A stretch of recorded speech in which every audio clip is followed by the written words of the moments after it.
Olá, amigo, salve Maria. Para você que sempre quis saber de referências de séries católicas na internet para assistir, porque o que mais nós vemos por aí são séries que afrontam a fé católica. Eu tenho uma excelente notícia. Acabou de ser publicado pela Fraternidade o primeiro episódio de uma série de três, no qual se comenta a tradição da igreja através das lentes da Fraternidade Sacerdotal São Pio X. O nome da série em 3 episódios se chama Traditio, e a primeira mal foi lançada e já atingiu 400 mil visualizações em apenas 3 dias. Então o link para quem quiser assistir a primeira parte, que já está no ar, em 1h15, é esse aí, ó, Tornar-se Sacerdote Traditio, parte 1, uma obra de fé. E a ideia aqui é conversar com vocês para explicar o porquê que é importante na vida de vocês para que cada um assista aos 3 episódios que vão ser publicados. O primeiro que já está no ar e os outros 2. Porque eu estou muito convencido de que é necessário que os católicos brasileiros busquem a chamada experiência da tradição. Nós hoje nascemos na pior crise de todos os tempos da igreja. Se uma pessoa discorda que essa é a maior crise de todos os tempos, ela já não tem uma visão clara do que é ser igreja e do tamanho da atual crise. Essa geração que nasce de 1960 para cá se depara com um novo ambiente paroquial. Basta nós vermos nas paróquias mais próximas de nossas casas como o ambiente ali é bastante perturbado. Normalmente que você vai ter a ideia de um politicamente correto muito profundo, de uma falta de silêncio na missa, na igreja, com a ministra ordinária da comunhão, com coroinhas mulheres, com guitarras. As pessoas que estão indo à missa não têm a menor ideia do que é ser católico, nunca leram um catecismo de São Pio X, nunca leram um catecismo de Trento e que, portanto, têm uma visão bastante distorcida do que nosso Senhor Jesus Cristo revelou nas Sagradas Escrituras e na tradição. E o pior dessa crise que a faz tomar certos contornos dramáticos é porque, como nós nascemos nesse ambiente revolucionário, muitas vezes nós nem sabemos o que é ser católico direito. Porque a referência que nós temos de sacerdotes, muitas vezes, é a daquele sacerdote que não confessa, que se veste de leigo, que age como um leigo, como se ele não tivesse recebido o sacramento da ordem, como se ele não tivesse um caráter sacerdotal impresso em sua alma, escandaliza com o seu modo bastante laical de viver. E aí, como nós nascemos nessa piscina revolucionária, nós temos muita dificuldade de entender o que foi a Igreja Católica desde a fundação de nosso Jesus Cristo até os dias de hoje. Porque são duas concepções de mundo muito distintas. O sacerdote tradicional, ele vai ser o pai, ele vai estar sempre preocupado com a busca da salvação das almas. Ele vai ser um homem claramente apartado do mundo, que vive somente para Deus e para a Santa Igreja Católica, para expandir a fé naquela região que foi lhe confiada pelo seu bispo. Então, é muito clara essa diferença para quem já tem a experiência da tradição. Eu lembro de uma citação, me escapa de qual livro, e até do autor, provavelmente de Chesterton, na qual ele fala que para conhecer a Inglaterra seria preciso sair da Inglaterra. Eu lembro quando essa frase eu achei genial. Quem já viajou para fora do Brasil percebe que, por comparação, você começa a entender melhor o Brasil quando você viaja para fora do Brasil. Por exemplo, se você for para os Estados Unidos, com todos os problemas que eles têm na ordem espiritual, vocês vão ver uma ordem profunda. E aí, quando compara com a desordem do brasileiro, vocês vão conseguir entender melhor o que é ser Brasil. Nos seus pontos positivos, ao ver maior fé, e nos seus pontos negativos, ao ver maior desordem. Da mesma forma, quando a pessoa passa a ter a experiência da tradição, ela começa a olhar com maior clareza o tamanho da crise na igreja. Sem isso, o que muitas vezes acontece? Uma pessoa está numa paróquia moderna. Então, o padre diz para ela que nosso Senhor Jesus Cristo não está presente na Eucaristia. Aí ela vai levar com naturalidade. Essa é só mais uma interpretação. O padre vai lá abençoar pares gays, a mando do cardeal Tuti Fernandes. O que a pessoa numa paróquia moderna vai dizer? Não, nós precisamos ter misericórdia com o próximo. Os padres, em silêncio quase total com a islamização do Ocidente. E o que uma pessoa numa paróquia moderna vai dizer? Isso é normal, é o diálogo interreligioso. Então a pessoa ela nasce num ambiente revolucionário, que está tão revolucionário que ela perdeu muitas vezes essa régua do que é ser católico. E é por isso que ela olha para a missa tradicional às vezes e não entende o latim, o silêncio, a doutrina clara e passa a taxar essas coisas como um certo tradicionalismo radical sem sentido. E aí eu vou usar esse documentário Traditio para mostrar para vocês um pouco dessa ideia da experiência da tradição, que obviamente você só vai ter ela de forma mais perfeita frequentando uma capela tradicional. Mas vejamos, por exemplo, no exemplo das batinas. Eu gosto muito de reforçar a ideia da batina porque é um sinal claro e visível do tamanho da crise da igreja. Então aí está uma foto com vários bispos da CNBB. O que você percebe? Que nenhum deles está usando batina. Todos eles estão com uma vestimenta muito parecida com a minha, ó. Uma camisa social e uma calça social. Estão vestidos de leigos. Então percebe-se, né, um certo desleixo no vestir. E aqui, nessa terceira foto, a mesma coisa. Então você muito mal identifica aí quem é o presidente, quem é o vice-presidente e quem são os bispos. A cruz de Dom Helder Câmara, né, você vê das 3 cruzes para fora ali, 2 são aparentemente a cruz de Dom Helder Câmara. Esse modelo que a CNBB distribuiu gratuitamente para todos os bispos do Brasil. Então, a falta do uso da batina já mostra claramente que há, na melhor das hipóteses, uma péssima formação do bispo. Né?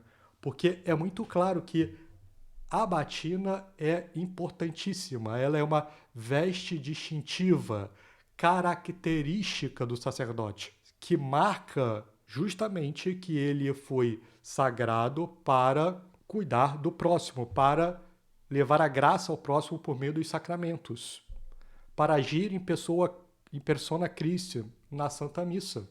Então, essa veste é muito importante por ser uma veste distintiva, que a veste distintiva ela é comum em muitas profissões. Por exemplo, no exército, nós temos uma veste distintiva para os militares. Os médicos usam também uma veste distintiva. O padre mais ainda, o bispo mais ainda. Por quê? O padre e um bispo, ele é sempre um padre e um bispo. Como é que esses bispos normalmente agem? Eles vestem as batinas como se fosse uma fantasia. Vai ter um grande evento, ou então na missa precisa botar os paramentos. Então, é como se passassem uma mensagem de que eles só são sacerdotes naquele momento da Santa Missa ou no momento da celebração, que depois são como qualquer outro homem, sem um caractere impresso em suas almas que os distingue dos leigos. E aí vejam, agora eu vou mostrar para vocês esse conceito da experiência da tradição. A gente já está vendo aqui como nós nascemos. Nós nascemos vendo esse tipo de postura diariamente. Então, nós normalizamos isso. Nós achamos normal o fato de um bispo se vestir como um leigo. Não há mais escândalo. Mas como é na tradição da igreja? Então, vejam que belo é esse trecho do primeiro episódio.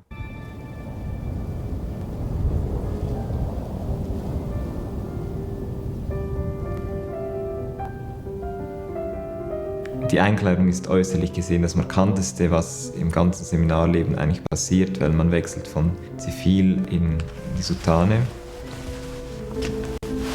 Natürlich, heutzutage fällt man auf, wenn man in der Soutane durch die Straßen geht oder im Zug sitzt, aber so mit der Zeit blendet man diese Reaktionen irgendwie aus. Also man wird natürlich angesprochen auch, ja, vielleicht auch manchmal Leute, die geschimpft haben. Aber meistens waren es Leute, die sich gefreut haben.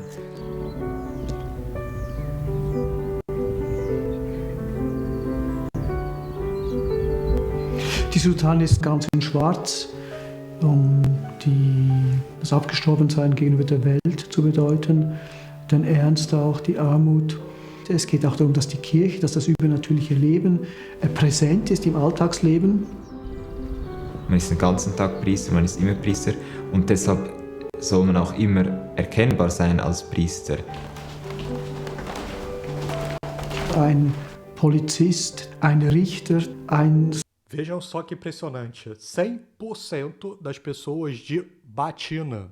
Onde nós vemos isso hoje em dia? Soldat, wenn diese Leute in Uniform sind, die können sich nicht einfach so benehmen. Und so ist das priesterliche Kleid auch ein Schutz. Ja, immer wieder seine Würde, seines Auftrages bewusst zu sein.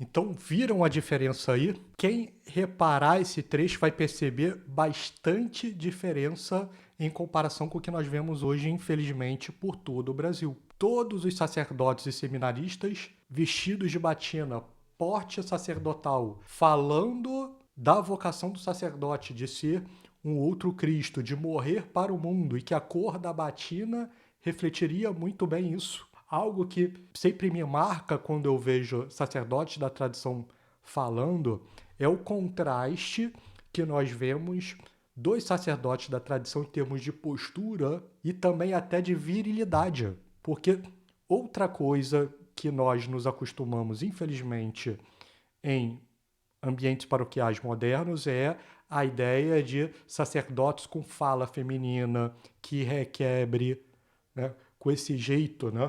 Então, quantos sacerdotes famosos existem hoje pelo Brasil que têm esses trejeitos? Existem até denúncias lamentáveis que rodeiam esses sacerdotes. Então, é bastante diferente a visão de mundo de um sacerdote tradicional, que era a visão de mundo dos sacerdotes como sempre foram. O que mostra, mais uma vez, porque a fraternidade ela é tão odiada. Ela é odiada porque ela quer preservar aquilo que sempre foi feito em todos os momentos e em todos os locais. Essas coisas que sempre foram feitas, a tradição está sendo atacada de forma implacável há pelo menos 6 décadas. A tal ponto que nós vamos ter declarações como a do cardeal Cardin, que vai dizer que quando ele precisou vestir a púrpura cardinalícia foi um momento terrível, porque aquilo lhe queimava a pele e a alma. E Dom Helder Câmara, o arcebispo de Olinda e Recife, vai dizer: que força moral podemos nós ter para falar de agiornamento, de modernização da igreja, e exigir das irmãzinhas que elas joguem fora os hábitos ridículos e ultrapassados se nós não os ultrapassamos de muito. Então o arcebispo Dom Helder Câmara reclama dos hábitos das religiosas e diz que os bispos devem, então, se vestir de uma forma ainda mais precária, né? Então são duas referências que eu tirei de uma biografia de Dom Helder Câmara, chamado As Noites de um Profeta. Então vejam como existe uma visão de mundo completamente distinta, como nós nascemos nessa visão de mundo, nesta visão de mundo completamente dominada pela Revolução, e o esforço que nós precisamos fazer para encontrarmos a tradição da igreja no meio de toda essa confusão. E para vocês verem a beleza do que é esse documentário Traditio da Fraternidade, eu vou mostrar aqui um outro trecho para vocês.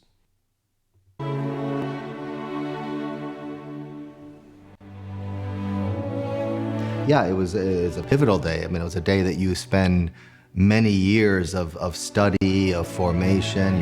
Your whole day, every day of the year for many years is just focusing on this final day.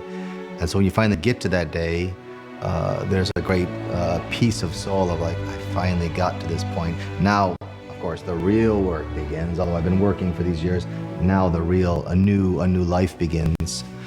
Aqui o padre está falando sobre o momento da ordenação de novos sacerdotes para a fraternidade. Então vejam aqui claramente como tudo respira piedade, tudo respira amor a Deus, e como em todos os momentos e locais vocês vão ver ordem. E peço que vocês comparem com a realidade paroquial mais próxima da casa de vocês.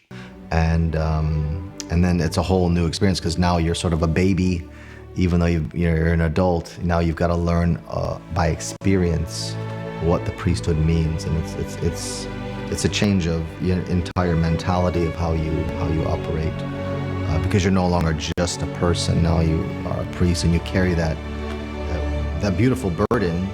You carry it from now on.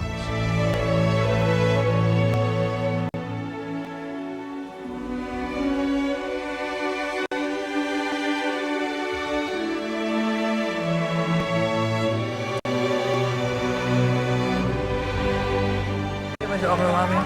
It was.